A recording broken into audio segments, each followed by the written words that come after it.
मन बोल हरि हरि हरि बोल। गोविंद माधव गोपाल बोल।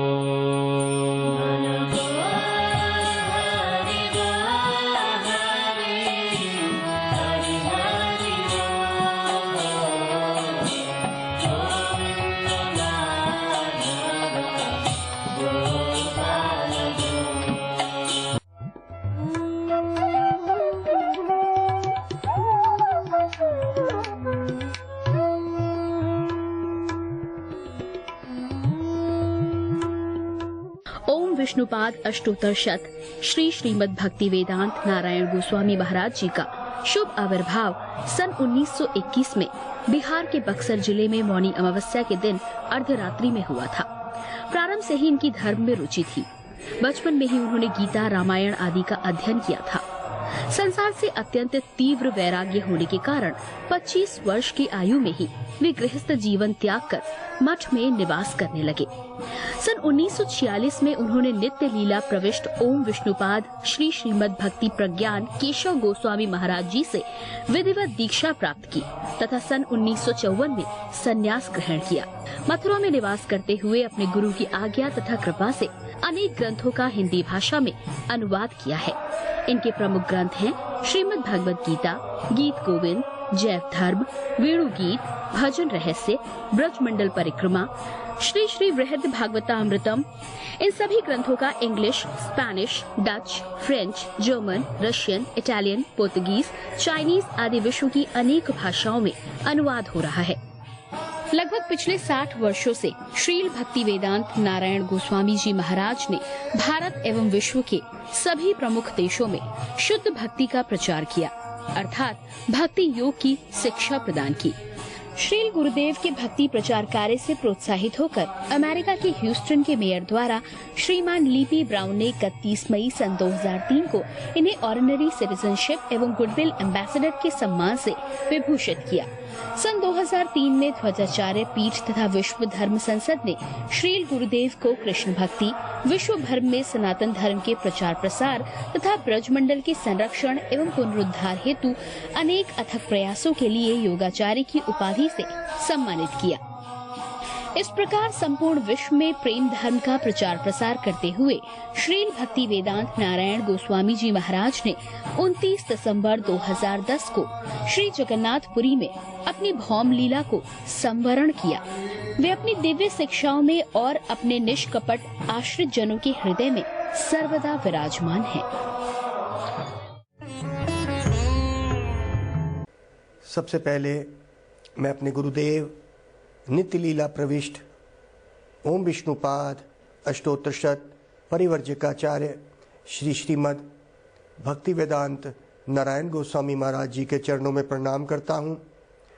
नित्य लीला प्रविष्ट ओम विष्णुपाद अष्टोत्तर शत परिवर्जकाचार्य श्री श्रीमद् भक्ति वेदांत स्वामी शिला प्रभुपाद के चरणों में प्रणाम करता हूँ। अपने परम गुरुदेव नित्य लीला प्रविष्ट ओम विष्णुपाद अष्टोत्तर शत परिवर्जकाचार्य श्री श्रीमद् भक्ति प्रज्ञान केशव गोस्वामी महाराज जी के चरणों में प्रणाम करता हूँ। आप सब भक्तों का, श्रोताओं का, दर्शकों का इस कार्यक्रम में स्वागत। हम रूप गोस्वामी का एक ग्रंथ उपदेशामृत की चर्चा कर रहे हैं। उसमें भी चौथे श्लोक के ऊपर पिछले कुछ हफ्तों से हम चर्चा करे आ रहे हैं। आज भी हम उसी श्लोक को जो कहता है ददाति प्रतिगृणाति गुह्यम आख्यति पृच्छति भुंक्ते भोज्यते च एव षड्विधाम प्रीति लक्षणम। क्या मतलब है कि प्रीति के लक्षण क्या है? ये 6 प्रीति के लक्षण बोले गए। उपहार देना, उपहार लेना, तब उस व्यक्ति से प्रीति बढ़ेगी। गुह्यम आख्यति प्रयच्छति, अपनी हृदय की गोपनीय रहस्यमयी बातों को कहना और सुनना। भुंक्ते भोज्यते, उनको प्रसाद देना और प्रसाद खिलाना और आम व्यक्ति के शब्दों में खाना खिलाना, या खाने पे बुलाना या खाने पे जाना, डिनर पे बुलाना, लंच पे बुलाना। कहते हैं ये 6 पड़े की प्रीति हम इस संसार में दिखाते हैं, लेकिन इस संसार के लोग द्वेष भाव से एक दूसरे से ऊपर से दोस्ती रखते हैं, अंदर से द्वेष रखते हैं, दूसरे के दुख में सुखी होते हैं और दूसरे के सुख में दुखी हो जाते हैं। ये संसार का भाव है। तो कहते हैं कि अगर हम भक्तों को, वैष्णवों के साथ प्रीति रखते हैं, अगर हम वैष्णवों के साथ प्रीति रखते हैं तो ये प्रीति हमारी कहाँ पे जाएगी? क्योंकि वैष्णव विष्णु के जो भक्त हैं भगवान के बड़े प्रिय हैं। जैसे ही हम उनसे प्रीति करते हैं तो हमारी प्रीति वो कहाँ तक लेके चले जाएंगे? वो भगवान के चरणों तक। हम बार बार इस प्रीति या प्रेम का शब्द क्यों इस्तेमाल कर रहे हैं? हम इस बात को बार बार कह रहे हैं क्योंकि प्रेम हमारा एक स्वरूप है, नेचर। ये हमारी नेचर है, प्रेम करना। हम किसी ना किसी चीज से प्रेम करते हैं, कुछ नहीं तो अपने शरीर से ही प्रेम करते हैं। हम कितना प्रेम करते हैं, इसको कितना सजाते हैं। सुबह से इसको ब्रश करवाते हैं, इसकी कान साफ करते हैं, इस मल मूत्र के बने हुए पूरे शरीर को, इसको कितना हम साफ रखते हैं, नहाते हैं, धोते हैं, बाथरूम जाते हैं, क्या नहीं करते इसके लिए। और इससे ही उत्पन्न हमारा परिवार, हमारी पत्नी, बच्चे और समाज तक को भी प्रेम करना शुरू करते हैं, क्योंकि हम अपने परिवार को पालन करते हैं, हम अपने शरीर को पालन करते हैं समाज से। तो कहते हैं प्रीति हमारा, प्रेम हमारा एक लक्षण है। क्योंकि ये प्रेम अब गलत जगह लग गया। मनुष्य जीवन मिला था भगवान तक प्रेम पहुंचाने के लिए, वो आसक्ति भगवान तक पहुंचने के लिए थी, लेकिन अब वो मायावश इस संसार में लग गई, इसीलिए हम दुखी हैं। हमने गलत जगह प्रेम लगा दिया। हमारे शास्त्र तो कहते हैं संसार में कोई प्रेम नाम की चीज नहीं है। अगर प्रेम नाम की चीज कहते भी हैं तो ये आदान प्रदान, व्यापार है। तुम मेरे लिए करो, मैं तुम्हारे लिए करूंगा। चाहे वो पति पत्नी है, चाहे वो बच्चे और माता पिता है, आखिरी में देखा जाता है ये लेन देन के सौदे बन के रह जाते हैं, कोई किसी का है नहीं। ये बात कुछ ऐसी कड़वी बातें हैं, हमारे शास्त्रों में है। आज नहीं तो कल आपको ये बात एहसास हो जाएगी। हमारे पुराने कर्मों से भी हमें एहसास हो सकता है। कई बार हमें नहीं पता चलता है, लेकिन कहते हैं बहुनाम जन्मनाम अंते, बहुत जन्मों के बाद ज्ञानवान माम प्रपद्यते, कोई ज्ञान बनेगा, ज्ञानी ज्ञान में आएगा। प्रपद्यते मतलब तब वो शरणागत होता है। वासुदेवम सर्वमिति, सब कारणों के कारण वसुदेव स्वयं कृष्ण ही है। आखिर में उससे क्यों ना प्रेम कर लिया जाए।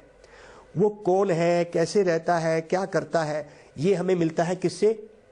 वैष्णवों से, जो विष्णु के भक्त हैं, जो उनको जानते हैं, परंपरा से उन्होंने ज्ञान लिया। हमारे सदगुरु गुरुदेव जैसे भक्ति वेदांत नारायण गोस्वामी महाराज, वो उस प्रेम को लेके आए। जो व्यक्ति उनके संपर्क में आए, उनसे प्रीति करी, तो उन्होंने पूरी कोशिश करी कि वो प्रीति भगवान के चरणों तक पहुंचे। ये एक सदगुरु का कार्य है। तो कहते हैं कि भगवान से प्रीति करने के लिए पहले वैष्णवों से प्रीति होनी चाहिए, प्रेम होना चाहिए, क्योंकि प्रेम के बिना हम नहीं रह सकते। ब्रह्मवादी लोग क्या कहते हैं, जो ब्रह्म ज्योत को मानते हैं, मान लीजिए, वो कहते हैं कि ये प्रेम भी झूठा है, किसी से भी प्रेम करना झूठा है, क्योंकि प्रेम नाम की कोई चीज इस संसार में नहीं है। हम मानते हैं कि इस संसार में प्रेम नाम की चीज नहीं है, और उनका ये कहना है कि वो ब्रह्म की जो ज्योत है, जो सदगुरुओं से दिखती है, उस ज्योत में जाके मिल जाना है, क्योंकि ये शरीर जो है नश्वर है, दुख देता है। ये बात ठीक है कि ये शरीर नश्वर है, ये शरीर दुख देता है, क्योंकि ये शरीर है ही ऐसा। ये 5 तत्वों का बना हुआ, धरती, आकाश, वायु, पृथ्वी, अग्नि, ये 5 जो चीजें हैं, ये इससे बना हुआ है। लेकिन एक दिव्य शरीर भी है, आत्मा का अपना एक शरीर है जो दिव्य है, स्पिरिचुअल है, उसमें ये 5 तत्व नहीं है। तो उनका ये जो ब्रह्मवादी लोग हैं, वो इस बात को कहते हैं, अरे ये सब शरीर भी झूठे हैं, ऐसा कोई बात है ही नहीं। ये ब्रह्म ज्योत की बात करते हैं, उसमें जाके मिल जाना है। इसका मतलब है कि आत्मा को वो खत्म कर देते हैं, उसमें परमात्मा में मिला देते हैं, ऐसी बात करते हैं। लेकिन भगवान ने भगवत गीता में कहा, न त्वम जातु नसम, न त्वम निमे जना दीपा, न चैव न भविष्यामा सर्वे वयम अता परम। न जातु, जात मतलब पैदा। हे अर्जुन, जब अर्जुन ने क्या किया, जब कृष्ण ने उसको कहा कि अब तू लड़, कुरुक्षेत्र के मैदान में, तो उन्होंने कहा कि देखो ये सारे मेरे पिता और दादा, ये सब भीष्मदेव, मेरे गुरु कृपाचार्य और ये द्रोणाचार्य, मैं इनसे कैसे लड़ सकता हूँ? ये अगर नहीं रहे, हमारी लड़ाई में हार गए, तो मैं किसके साथ अपना मैं इनका एक पापी बन जाऊंगा।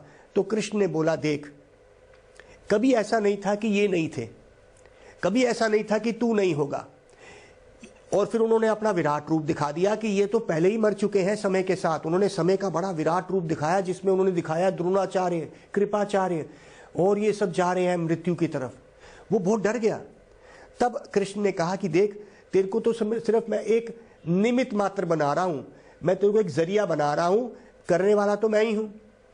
तब उन्होंने बोला कि ऐसा कभी नहीं था कि ये तू नहीं था, ऐसा कभी नहीं था कि ये नहीं था, ऐसा कभी नहीं था कि मैं नहीं था। कृष्ण ने बोला, लेकिन तू सब कुछ भूल गया समय के साथ, मुझे सब कुछ याद है। आत्मा और परमात्मा में ये अंतर है। तो भगवान को सब कुछ याद है। तो लेकिन जो ब्रह्म ज्योत वाले जो मार्ग में जाते हैं, वो कहते हैं उसमें मिल जाना है, क्योंकि वो अपने शरीर से बड़े दुखी हैं, इस संसार से बड़े दुखी हैं। वो एक दूसरा संसार, जो भगवत गीता, हमारे शास्त्र कहते हैं कि भगवान अभी भी हैं, भगवान लीला भी करते हैं, भगवान आनंद में भी रहते हैं। क्या आप उनको इस आनंद से वंचित करेंगे? क्या भगवान ऐसा नहीं कर सकते? ऐसी कोई शब्द, फिर वो भगवान ही नहीं है। तो हमारा कहना यह है कि वो ब्रह्म ज्योत में भी होते हैं, जो ब्रह्मवादी लोग हैं उसकी ज्योत में। तो भगवान ने कहा कि मेरे से ही वो ज्योत निकल रही है, ब्राह्मणों ही प्रतिष्ठाहम। भगवत गीता में कहा कि जैसे सूर्य से ज्योत निकलती है, मेरे शरीर से ज्योत निकलती है। और जो लोग ज्ञानी भी होते हैं, उस ज्योत को देखते हैं अपने ज्ञान से, तो मेरा रूप नहीं देख सकते। जैसे ज्ञानी लोग जो है, बड़े ज्ञान में घमंड आ जाता है, उनके आगे ये ज्योत आ जाती है। तो जब ज्योत आ जाती है तो उनकी आंखों में भगवान का रूप नहीं नजर आएगा। तो भगवान तो कहते हैं कि अगर तू हृदय से मुझे याद करेगा तो ये ज्योत को मैं हटा दूंगा। परमात्मा रूप उसके आगे है, जो भगवान हृदय में, सबके हृदय में बैठे हैं। शंख चक्र गदा पद्म नारायण के रूप में भगवान परमात्मा के रूप में बैठे हैं। फिर एक स्वरूप है जो भगवान का उस आनंद का स्वरूप है, जहां पे वो अपने ब्रज में बैठे हैं।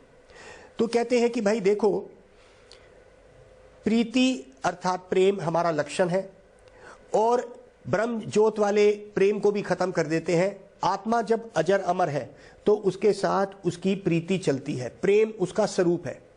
जैसे हम कई बार इस बात को कर चुके हैं, बच्चा पैदा होने पे माँ की गोद में रोना बंद करता है, और वो ही प्रेम का स्वरूप माँ की गोद से दिखाता हुआ दादी की गोद बन जाता है वो खुद भी, और वो प्रेम दिखाता है अपने पोते को, वही बच्चा। तो क्या उसको सिखाया था? शरीर बदल रहा है, प्रेम का एक स्वरूप है, आत्मा का स्वरूप है प्रेम करना, वो उसके साथ चलता है। आज इसी के लिए हम कह रहे हैं कि ये प्रेम जो है भक्तों के साथ, ये 6 चीज करने से होता है। और भक्तों से जब प्रेम करेंगे तो ये प्रेम भगवान तक पहुंचता है, क्योंकि भक्त जो है भगवान के प्रिय होते हैं। तो आज हम इसी श्लोक को ददाति प्रतिगृह्णाति, उपहार देना, उपहार ग्रहण करना भक्तों के साथ, गुह्यम आख्यति प्रेक्षति, और रहस्यमयी बातें करना और सुनना, इस बात की भी व्याख्या कर चुके हैं। आज हम व्याख्या करेंगे भुंगते भोजते च एव षड्विधम प्रीति लक्षणम। कहते हैं भुंगते मतलब पाना, खाना, ग्रहण करना उनसे, और खाना देना। आम भुंगते भोजते, लेकिन भुंगते और भोजते मतलब यहाँ पे प्रसाद को कहा गया है। एक आम व्यक्ति भी संसार में जब दोस्ती और भाईचारा बढ़ाना चाहता है, जिस व्यक्ति के साथ भी, वो आपस में एक दूसरे का भोजन करते हैं। जिसको डिनर कह दो, हमने उनको डिनर पे बुलाया जी, हमने उनको लंच पे बुलाया, ये एक तरीका है प्रेम प्रीति बढ़ाने का। तो यहाँ पे रूप गोस्वामी ये 6 लक्षण कहते हैं कि संसार में ना करके भक्तों के साथ करेंगे तो हमारी प्रीति जो है उनके साथ लग जाएगी। जब प्रीति उनके साथ लगेगी तो वो हमें वैसे ही बात सुनाएंगे, सुनेंगे, रहस्यमयी बातें करेंगे, जिससे कि हमारी प्रीति भगवान तक पहुंचेगी, जो मनुष्य जीवन का उद्देश्य है। हम बिना प्रीति के नहीं रह सकते, बिना प्रेम के नहीं रह सकते, हमें प्रेम चाहिए। अगर आज हमें पता चल जाए जिन व्यक्तियों के लिए हम जिंदा हैं, हमारे परिवार वाले या जो, अगर वो नहीं रहे, हम जो भी कार्य कर रहे हैं सुबह से शाम तक कितनी मेहनत करते हैं अपने परिवारों के लिए, अगर ये पता चल जाए वो नहीं रहे, क्या हम इतनी मेहनत करेंगे? हम करेंगे ही नहीं। हम काम पे ही नहीं जाएंगे, हम नौकरी छोड़ देंगे, हम व्यापार बंद कर देंगे, क्योंकि आज हमारे जितने भी कार्य कर रहे हैं हम, हमारा एक लगाव है कहीं, वो ही प्रेम हमें कार्य कराता है। इतनी बड़े बड़े कार्य करे जाते हैं, क्यों? हमारा किसी परिवार से, किसी लोगों से हमारा प्रेम है जो हमें ये सारे कार्य कराता है। तो प्रेम ही हमारे को सब कार्य करने को मजबूर करता है। तो अगर यही प्रेम हम बड़ी ही चतुराई से, रूप गोस्वामी कह रहे हैं, ये चीजें जो भोजन देना और लेना, उपहार देना और लेना, और साथ में रहस्यमयी बातें करना और सुनाना, अगर यही हम भक्तों के साथ करने लग जाए, लेकिन वो शुद्ध भक्त होने चाहिए, वो किसी तरह से आपका कोई फायदा ना उठाए, उनके जीवन का लक्ष्य ये होना चाहिए कि आपको भक्ति में आगे बढ़ाना है, तब आपकी भक्ति बहुत तेज आगे बढ़ती है। आप ये बात सुनिए, हमारे पद्म पुराण में शिव जी पार्वती से बोलते हैं, आराधनानम सर्वेशाम विष्णु आराधनम परम मता परात्रम देवी तद्या नाम समर्चानम। क्या कह रहे हैं? आराधनानम, आराधना करना विष्णु की सबसे उत्तम है। आराधनानम सर्वशाम, सर्वश्रेष्ठ, सबसे ऊंची आराधना। विष्णु आराधनम परम, विष्णु की आराधना करना सबसे बड़ी है। मता परात्रम देवी, मता, मता मतलब मेरे मत में, शिवजी पार्वती देवी, ये देवी कौन है? ये पार्वती का नाम लिया गया। मता परातरम, लेकिन इससे भी ऊपर आराधना किसकी है? मता परातरम देवी तद्या नाम समर्चानम। तदीय मतलब जो भगवान से जुड़ गए, जो भगवान का ही सोचते हैं, भगवान की बात करते हैं, भगवान का ही कीर्तन करते हैं, वो कौन हुए? भगवान के भक्त। तो कहते हैं, हे देवी, उनकी आराधना करना तो विष्णु से भी ऊंची आराधना मानी गई है, क्योंकि उनका खाना पीना सोना और कोई भी कार्य करना विष्णु के लिए ही होता है, और वो सामने ही होते हैं। उनकी कृपा बहुत आसानी से मिलेगी, जिससे विष्णु स्वयं प्रसन्न होकर हमें मिल जाएंगे। तो यहाँ पे स्वयं शिवजी पार्वती को इस बात को कर रहे हैं। तो आज हम भुंगते भोज्यते की बात कर रहे हैं कि हमें उन्हें, जैसे संसारिक शब्द में, उनको डिनर पे बुलाना और उनके पास, उनके घर पे जाना, उनके घर पे डिनर और लंच लेना। मतलब क्या है? प्रसाद ग्रहण करना और प्रसाद उनको देना। प्रसाद का मतलब क्या होता है, इस बात को समझेंगे। प्रसाद में एक खास शक्ति होती है। प्रसाद मतलब कृपा। प्रसाद का असली मतलब है कृपा। जब हम भगवान को अर्पण करते हैं, वही भोग, भगवान को अर्पण किया, खाना दिया, उसको कहते हैं कि जब भगवान ने उसको ग्रहण कर लिया, वो प्रसाद बन गया। प्रसाद मतलब कृपा।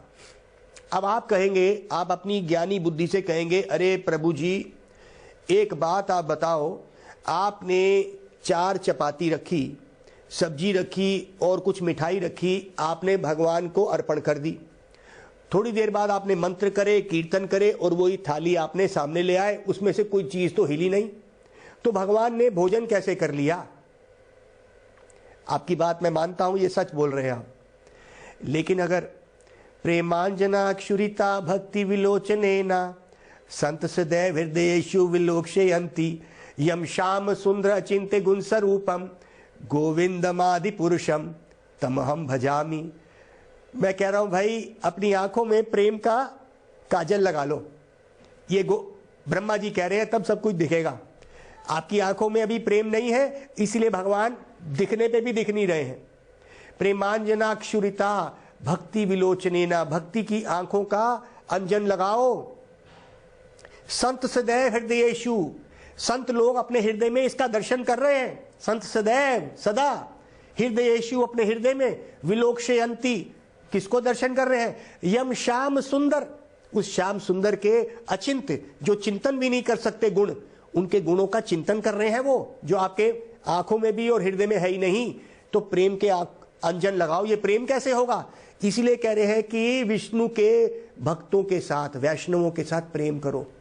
यही रूप गोस्वामी इस श्लोक में बड़े चालाकी से हमें कह रहे हैं, जो तुम इस संसार में कर रहे हो इन लोगों के साथ, और मिला क्या? धोखा। इस संसार में प्रेम नाम की चीज नहीं, वही तो करना है तुमने संतों के साथ, वैष्णवों के साथ करना शुरू करो ना भाई। तो कहते हैं, ये प्रसाद की बात मैंने करी, प्रेम अगर मान लो नहीं भी है, अब हम आपको बुद्धि से समझाते हैं।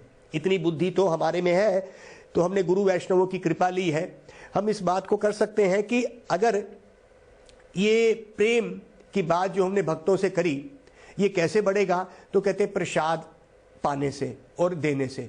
अब ये प्रसाद हमने भगवान को अर्पण कर दिया भोग, और हमने मान लिया कि वो प्रसाद बन गया, मतलब भगवान ने खा लिया। लेकिन आपने तो वही प्रभु जी 4 रोटी दी थी, सब्जी दी थी और थोड़ी मिठाई डाली थी, सारी तो वापस ले ली और आपने बोला भोग लग गया, प्रसाद बन गया। अब ज्ञानी को कैसे समझाएं?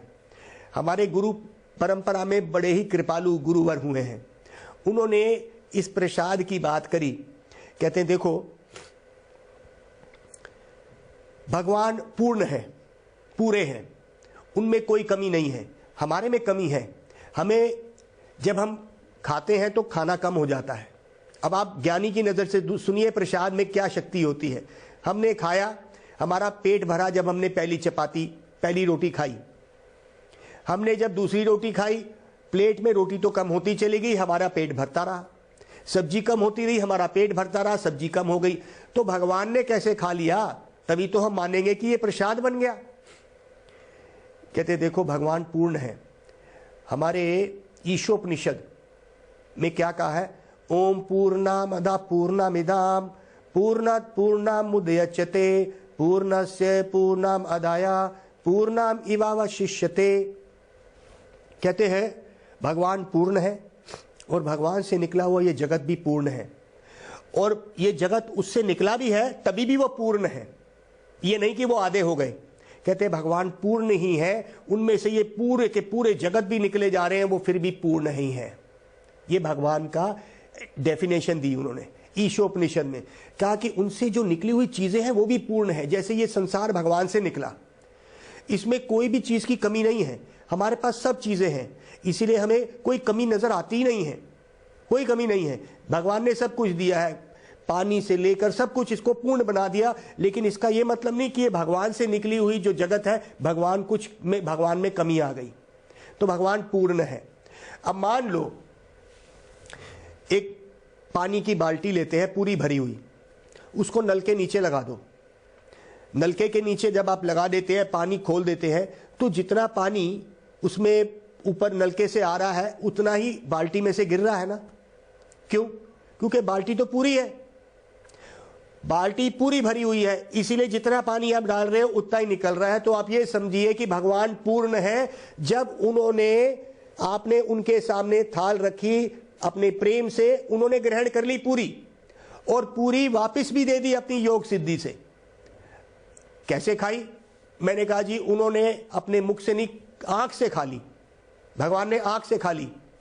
अगर मैं आपको ये बोलूं कि हाँ, अभी मैं ज्ञानियों को भी समझा दूंगा कि भगवान आंख से कैसे खाते हैं, फिर आप मान जाओगे कि भगवान ने वो खा लिया आंख से भी। अगर मैं आपको एक एग्जाम्पल देता हूं, तब आप मान जाओगे कि भगवान ने आंख से खा ली। भगवान की शक्ति आंख में भी उतनी ही है जितनी मुख में है, जितनी कान में है। वो अंगनी यस्या सकले इंद्रिया व्रियति तिमंती। भगवत गीता ब्रह्म संहिता में ब्रह्मा जी कह रहे हैं भगवान की हर इंद्री का काम कर सकती। जैसे हम आंख से सुन नहीं सकते, कान से सुन सकते हैं, कान से खा नहीं सकते। ये हमारी इंद्रियों में कमी है, भगवान की इंद्रियों में कोई कमी नहीं। भगवान की इंद्रियां पूर्ण है, वो आंख से खा भी सकते हैं। ये तो हो गया भक्त का कहना। अब अगर ज्ञानी को समझाना तो कैसे समझाएं? ज्ञानी को ये प्रश्न पूछते हैं हम, अगर मैं इस संसार में बोल दूं कि एक ऐसी योनि है जो मुख से खाती भी है और चलती भी है, जिससे खाती है उस पे खड़ी भी हो जाती है, उसकी टांगों से खा लेती है, ये मान लीजिए। एक ऐसी योनि जो टांग अपनी पांवों से खा लेती है। पांव पे देखो, मैं अगर खड़ा होता हूं तो पांव पे खड़ा होता हूं। अगर मान लो मैं पांव पे देता हूं कि मैं खा सकता हूं? नहीं। लेकिन मैं एक उदाहरण देता हूं कि एक ऐसी योनि मैं बताता हूं कि वो अपने पैरों पे खड़ी होती है और पैरों से ही खाना खाती है। तो अगर मैं ये बात बता दूं मैं आपको, तो आप मान जाएंगे कि भगवान आंख से खा सकते हैं। वो तो एक योनि है जिसने जो भगवान ने बनाई। लेकिन अगर मैं यहां पे ये बता दूं कि ऐसी योनि जो खड़ी भी उस पे होती है टांग पे और टांग से खा भी लेती है पैरों से ही। पेड़ पौधे, पेड़ और पौधे जड़ों पे खड़े होते हैं और उन्हीं से खाते हैं। तो अगर एक योनि मैंने आपको बता दी कि वो पेड़ जो है पैरों से ही खाता है, पैरों पे ही खड़ा होता है, तो क्या भगवान क्या अपने आंखों से नहीं खा सकते जिन्होंने ये संसार बना दिया? तो हम भगवान को सीमित नहीं कर सकते। प्रेम की कमी है भाई। प्रेम से देखना शुरू करोगे तो ये जो है ये प्रसाद बन जाएगा। भगवान के सामने सिर्फ थाल प्रेम से रखनी है और पुकारना है प्रेम से। ये भगवान सच में ही आके वो ग्रहण कर लेंगे। भगवान आपका ये ग्रहण कर लेंगे और उतना ही दे देंगे, आप देख भी लेंगे। प्रेम की बात है, जैसे कहते हैं प्रेम की बात है उधो।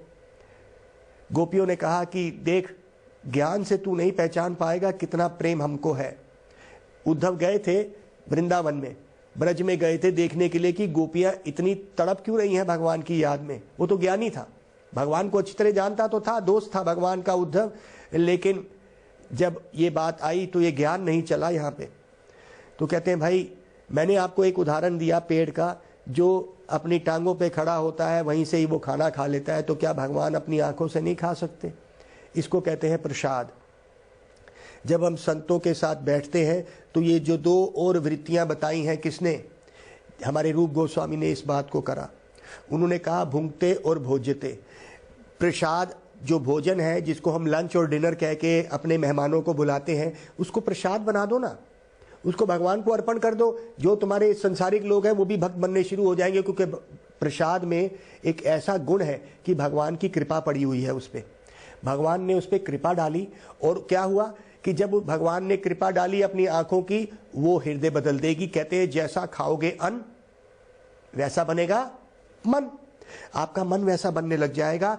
और इस जीवन का जो लक्ष्य है, जो संसार में हमने प्रेम दे दिया है, अब उसी भक्तों के प्रसाद से ग्रहण करने से और देने से हमारे भजन भक्ति बढ़ने लगेगी। क्यों? प्रीति लक्षणम। प्रीति का लक्षण इस संसार में भी तो देखा जाता है कि लंच और डिनर पे लोगों को बुलाते हैं, तो भाई प्रसाद लेना शुरू कर दो भक्तों के साथ, तुम्हारी प्रीति उनके साथ बढ़ेगी। जैसे ही उनसे प्रेम बढ़ेगा तो हमारी बुद्धि भी और विकसित डेवलप होगी और हमारा जो जीवन का लक्ष्य है प्रेम, वो हमें मिल जाएगा। हमारे जीवन का लक्ष्य वैष्णवों से प्रेम करना, उनके प्रति कोई अपराध नहीं करना। और ये मान लेना कि वो आम व्यक्ति हैं, ऐसे ना करो। वो हमारे लिए एक संदेश लेके आए, हमारे सदगुरु। आज हम उनके चरणों में प्रणाम करते हुए हम चाहते हैं कि हमें भगवान ही बुद्धि देंगे।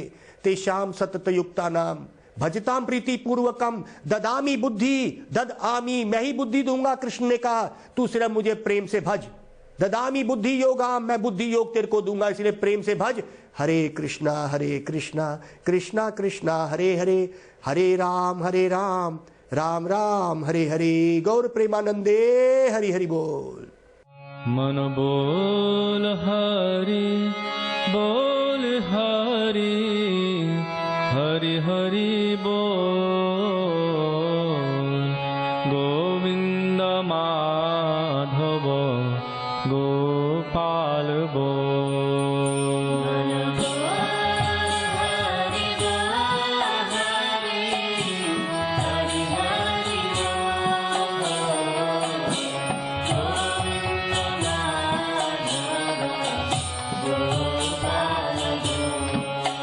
मन बोल हरि बोल हरि, हरि हरि बोल। गोविंद माधव गोपाल बोल।